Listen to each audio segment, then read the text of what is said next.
बिस्मिल्लाहिर्रहमानिर्रहीम। अस्सलाम वालेकुम। इस वीडियो में हम किताब हबीब आज़म को आगे कंटिन्यू करेंगे। उससे पहले अगर आपने सब्सक्राइब नहीं किया तो सब्सक्राइब कर लें और बेल आइकन प्रेस कर दें। तो शुरू करते हैं। सरवर कायनात सल्लल्लाहु अलैहि वसल्लम और अबू तालिब की मौत का वक्त।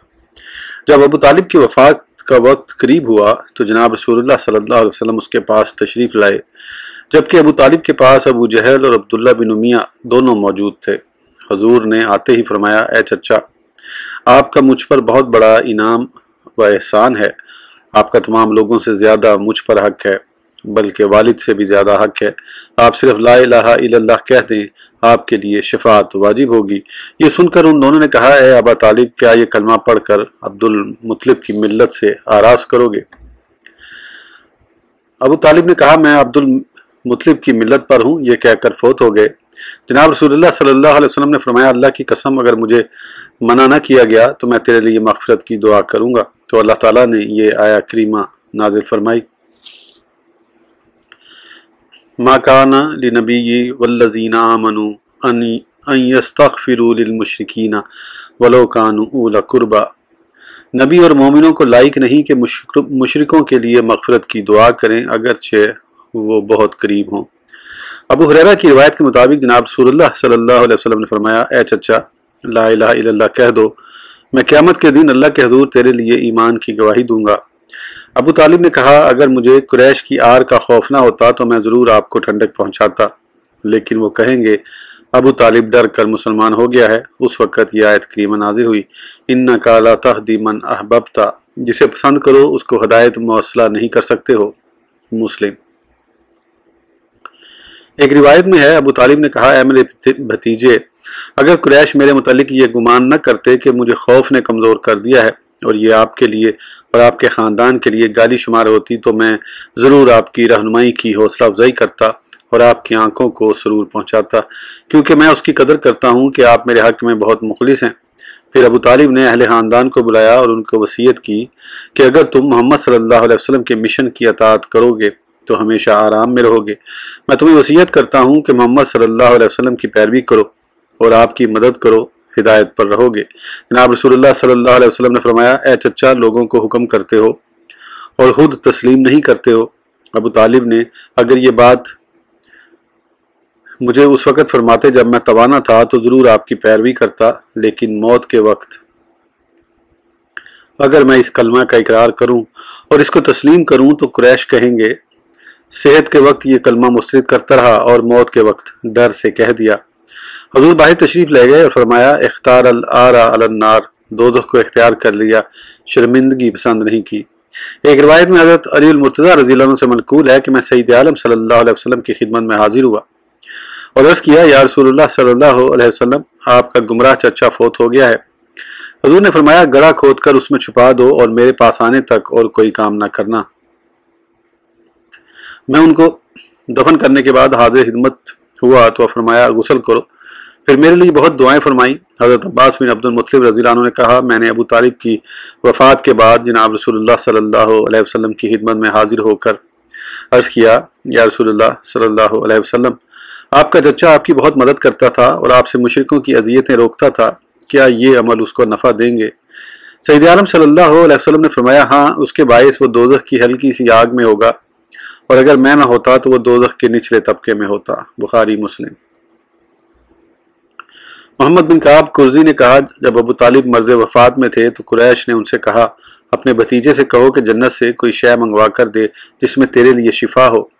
कासिद जनाब रसूलुल्लाह सल्लल्लाहु अलैहि वसल्लम के पास आया, जबकि अबू बकर सिद्दीक रज़ियल्लाहु अन्हु आपके पास बैठे हुए थे। कासिद ने कहा, आपके चचा का पैगाम है कि मैं बूढ़ा कमज़ोर बीमार हूँ, आप जन्नत से कुछ मंगवा दें जिसके खाने से मुझे शिफा हो जाए। अबू बकर सिद्दीक रज़ियल्लाहु अन्हु ने कहा, अल्लाह ताला ने काफिरों पर जन्नत हराम की है। कासिद ने वापस जाकर उनसे कहा, मैंने मोहम्मद सल्लल्लाहु अलैहि वसल्लम को तुम्हारा पैगाम पहुंचा दिया है। उन्होंने मुझे कोई जवाब नहीं दिया, वो खामोश रहे हैं। अलबत्ता अबू बकर ने कहा है कि जन्नत काफिरों पर हराम है। उन्होंने फिर कहा कि कासिद को भेजो कि वह खुद जवाब दें। कासिद ने वही कहा जो पहली बार कहा था। तो हुजूर ने फरमाया, अल्लाह ताला ने जन्नत काफिरों पर हराम कर दी है। پھر سرور کائنات صلی اللہ علیہ وسلم قاصد کے پیچھے پیچھے ابو طالب کے پاس تشریف لے گئے، جبکہ لوگوں سے گھر بھرا ہوا تھا۔ حضور نے فرمایا میرے چچا کے پاس سے اڑ جاؤ۔ انہوں نے کہا ہم نہیں جائیں گے، آپ ان کے پاس بیٹھنے میں ہم سے زیادہ مستحق نہیں، اگر آپ کی ان سے قربت ہے تو ہماری بھی ان سے قرابت ہے۔ سید عالم صلی اللہ علیہ وسلم ابو طالب کے پاس بیٹھ گئے اور فرمایا اے چچا تجھے اچھی جزا ملے، تو نے میری بچپن میں کفالت کی اور جوانی میں میری مدد کی۔ اے چچا میری طرف سے اچھی جزا ملے، تو صرف ایک بار لا الہ الا اللہ کہہ دے، میں اس کے سبب قیامت کے روز اللہ تعالیٰ کے حضور تیری شفاعت کروں گا۔ ابو طالب نے کہا آپ میرے خیر خواہ ہیں، اگر مجھے قریش کی شرمندگی کا خوف نہ ہوتا تو میں ضرور یہ کلمہ پڑھ لیتا۔ پاس بیٹھنے والے مشرکوں نے کہا اے ابو طالب تم عرب کے سردار اور باوقار بزرگ ہو، یہ کلمہ نہ پڑھنا۔ ابو طالب نے کہا میں عربوں کی ملت پر ہوں، لوگ یہ باتیں نہ کریں کہ میں نے موت سے گھبرا کر کلمہ پڑھ لیا ہے۔ جناب رسول اللہ صلی اللہ علیہ وسلم قبیدہ خاطر وہاں سے لوٹے اور فرمایا اگر میرے رب نے مجھے منع نہ فرمایا تو میں تیرے لیے مغفرت کی دعا کروں گا۔ جب ابو طالب کی وفات کے بعد حضور نے ان کے لیے استغفار کی تو مسلمانوں نے کہا ہم بھی اپنے آباء و اجداد کے لیے دعائے مغفرت کرتے ہیں، جبکہ ابراہیم علیہ السلام نے اپنے چچا کے لیے دعا کی تھی اور جناب رسول اللہ صلی اللہ علیہ وسلم نے اپنے چچا کے لیے مغفرت کی دعا فرما رہے ہیں، تو اللہ تعالیٰ نے مشرکوں کے لیے استغفار سے منع کر دیا۔ سید عالم صلی اللہ علیہ وسلم کا طائف میں تشریف لے جانا۔ ابو طالب اور ام المومنین خدیجہ الکبریٰ رضی اللہ عنہا یکے بعد دیگرے وفات پا گئے، جبکہ ان کی وفات کا درمیانی عرصہ صرف 1 ماہ 5 دن تھا، تو جناب رسول اللہ صلی اللہ علیہ وسلم پر 2 مصیبتیں جمع ہو گئیں۔ آپ ہر وقت محزون و مغموم رہتے تھے، اور ابو لہب نے بھی کچھ روز موافقت کے بعد دوری اختیار کر لی اور قریش کا برتاؤ بھی سخت ہو گیا، تو حضور نبوت کے 10ویں سال شوال کے آخر میں طائف تشریف لے گئے، وہاں تقریباً 1 ماہ اقامت فرمائی اور طائف کے سرداروں کو اسلام کی طرف رہنمائی اور تبلیغ فرمائی، لیکن انہوں نے قبول کرنے سے انکار کر دیا اور یہ خیال کرتے ہوئے کہ ان کی اولاد متاثر ہوگی، انہوں نے کہا آپ طائف سے باہر چلے جائیں اور بے وقوف لوگوں کو ابھارا کہ آپ کو اذیت پہنچائیں، چنانچہ وہ آپ کو پتھر مارتے تھے حتیٰ کہ آپ کی ایڑیوں تک خون بہنے لگتا تھا۔ زید بن حارثہ آپ سے مدافعت کرتے رہے حتیٰ کہ وہ بھی سخت زخمی ہو گئے، تو آپ غمناک مکہ مکرمہ کی طرف واپس آ گئے اور مکہ سے باخر مقام نخلہ میں چند روز اقامت فرمائی۔ وہاں نصیبین کے 7 جنوں نے آپ سے قرآن سنا، جبکہ آپ رات نماز میں تلاوت فرما رہے تھے۔ وہ قرآن سن کر بہت متاثر ہوئے اور دوسرے جنوں سے کہا ہم نے بہترین کلام سنا ہے جو ہدایت سے معمور ہے۔ قرآن کریم میں بھی اللہ تعالیٰ نے یہ ذکر فرمایا ہے۔ جب آپ نے مکہ مکرمہ میں داخل ہونا چاہا تو زید بن حارثہ نے کہا یا رسول اللہ صلی اللہ علیہ وسلم، اہل مکہ نے آپ کو مکہ سے نکال دیا تھا، اب وہ کیسے آپ کا وہاں رہنا برداشت کریں گے؟ اس وقت مطعم بن عدی نے آپ کی مدد کی اور آپ کو امان دیا، اسی لیے جناب رسول اللہ صلی اللہ علیہ وسلم نے بدر کے روز مشرکوں کے متعلق فرمایا کہ اگر آج مطعم زندہ ہوتا اور ان بدبودار لوگوں کی سفارش کرتا تو میں ضرور قبول کر لیتا۔ اس اثنا میں سید عالم صلی اللہ علیہ وسلم ربیہ کے 2 بیٹوں عتبہ اور شیبہ کے باغ میں انگور کی بیل کے سائے میں غمناک تشریف فرما تھے اور وہ دونوں آپ کو دیکھ رہے تھے۔ انہوں نے آپ کو زخمی حالت میں دیکھ کر اپنے نصرانی غلام عداس سے کچھ انگور تشت میں رکھ کر کہا یہ اس شخص کے پاس لے جا اور ان سے کہہ کہ یہ کھا لیں۔ عداس نے انگوروں کا تشت آپ کے آگے رکھ کر کہا یہ کھا لیجئے۔ جناب رسول اللہ صلی اللہ علیہ وسلم نے بسم اللہ پڑھ کر انگور کھانے شروع کیے۔ عداس حضور کے چہرہ جہاں آرا کو دیکھنے لگا اور خیال کیا کہ اللہ کی قسم مکہ والے تو بسم اللہ پڑھ کر نہیں کھاتے ہیں۔ جناب رسول اللہ صلی اللہ علیہ وسلم نے اسے فرمایا تو کہاں سے آیا ہے اور تیرا دین کیا ہے؟ اس نے کہا میں اہل نینوا سے ہوں، میرا دین نصرانیت ہے۔ جناب رسول اللہ صلی اللہ علیہ وسلم نے فرمایا تو نیک شخص یونس بن متا کی اولاد سے ہے۔ عداس نے کہا آپ یونس بن متا کو کیسے جانتے ہیں؟ حضور نے فرمایا وہ میرا بھائی نبی تھا اور میں بھی نبی ہوں۔ عداس نے آگے بڑھ کر حضور کے سر مبارک کو بوسہ دیا اور آپ کے ہاتھ اور پاؤں چومنے لگا۔ ربیہ کے ایک بیٹے نے دوسرے سے کہا تمہارا غلام اس شخص نے خراب کر دیا ہے۔ جب عداس ان کے پاس آیا تو انہوں نے کہا تو اس شخص کے ہاتھ اور پاؤں کیوں چومتا تھا؟ عداس نے کہا اے میرے آقا، زمین پر اس شخص سے بہتر کوئی شخص نہیں، انہوں نے مجھے ایسی خبر دی ہے جو صرف نبی ہی جانتا ہے۔ سید عالم صلی اللہ علیہ وسلم کا طائف سے مکہ مکرمہ تشریف لانا۔ सरवर कायनात सल्लल्लाहु अलैहि वसल्लम ने अखनस बिन शरीक और सुहैल बिन उमरू की तरफ यके बाद दीगरे कासिद भेजा कि वो आपको अमान दें, लेकिन दोनों ने इनकार कर दिया। फिर हुजूर ने मताब बिन अदी को पैगाम भेजा कि वो रसूलुल्लाह सल्लल्लाहु अलैहि वसल्लम को अमान दे ताकि आप दीन इस्लाम की तबलीग कर सकें। मताब ने कहा, हुजूर बखुशी मक्का में तशरीफ़ लाएं, मैं आपको अमान देता हूँ। फिर मताब बिन अदी और उसके बेटे और भतीजे मुसल्ला होकर मस्जिद में दाखिल हुए। जब उसको अबू जहल मलून ने देखा तो कहा, क्या तूने मोहम्मद सल्लल्लाहु अलैहि वसल्लम को पनाह दी है? मताब ने कहा, हाँ। अबू जहल ने कहा, जिसको तूने पनाह दी है हम भी उसको पनाह देते हैं। उसके बाद जनाब रसूलुल्लाह सल्लल्लाहु अलैहि वसल्लम मक्का मुकरमा में दाखिल हुए और हजर अस्वद को बोसा दिया और 2 रकातें पढ़कर घर तशरीफ़ ले गए। मताम और उसके बेटों ने हुजूर के हमरा तवाफ़ किया। हमने पहले जिक्र किया है कि मताम के बारे में जनाब रसूलुल्लाह सल्लल्लाहु अलैहि वसल्लम ने बदर के कैदियों के मुतल्लिक फरमाया था कि अगर आज मताम बिन अदी जिंदा होता और इन गंदों के बारे में मुझसे कलाम करता तो उसकी सिफारिश से मैं तमाम कैदियों को रहा कर देता। अयाम हज में तबलीग। जनाब रसूलुल्लाह सल्लल्लाहु अलैहि वसल्लम अयाम हज में मुख्तलिफ कबाइल से उनके नाम लेकर फरमाते, मैं तुम्हारी तरफ अल्लाह का रसूल आया हूँ। अल्लाह तुम्हें हुक्म देता है कि सिर्फ उसकी इबादत करो और उसके साथ किसी को शरीक न करो। अबू लहब आपके पीछे चलता और लोगों से कहता, मोहम्मद सल्लल्लाहु अलैहि वसल्लम की बात ना मानो। सैयद आलम सल्लल्लाहु अलैहि वसल्लम किंदा के लोगों के पास गए, उन्होंने भी आपकी बात न सुनी।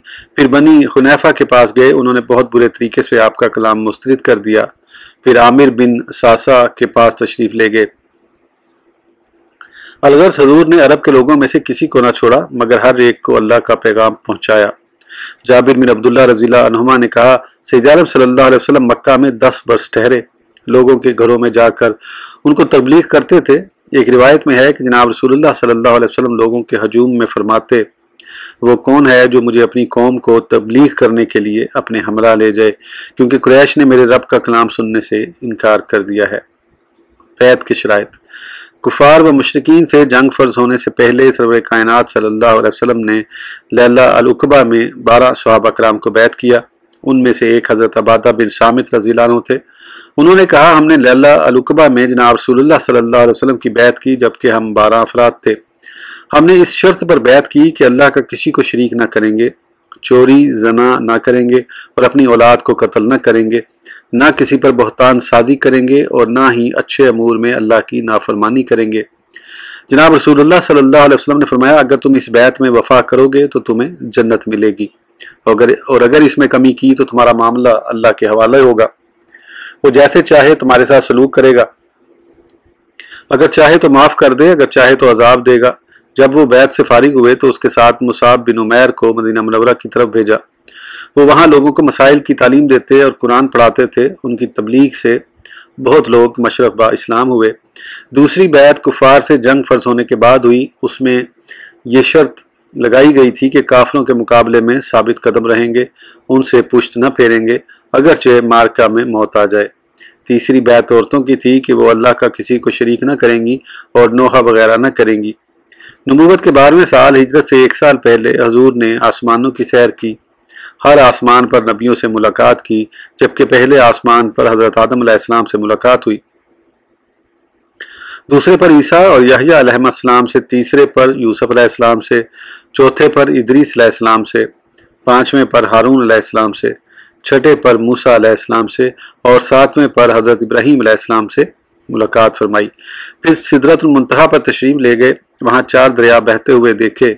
उनमें 2 ज़ाहिरी दरिया नील व फरात थे और 2 बातनी जन्नत में बह रहे थे। फिर बैतुल मामूर की जानी तशरीफ ले गए। उसमें हर रोज़ 17,000 फरिश्ते दाखिल होते थे। फिर दोबारा उनकी बारी ना आती थी और मुझे दूध और शराब पेश की गई।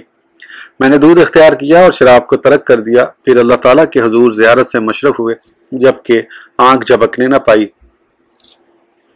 और टिकटकी बांधे हुए अल्लाह को देखा और 50 नमाजें और 6 माह के रोज़े फ़र्ज हुए जो मूसा अलैहिस्सलाम के कहने पर तखफीफ कराते रहे, हत्ता के एक दिन में 5 नमाजें और हर साल 1 माह के रोज़े उम्र पर फ़र्ज हुए। इस वीडियो के लिए इतना ही। फिर इंशाल्लाह अगली वीडियो में आगे कंटिन्यू करेंगे। उस वक़्त तक के लिए इजाज़त दीजिए। सब्सक्राइब करना ना भूलें। अल्लाह हाफिज़।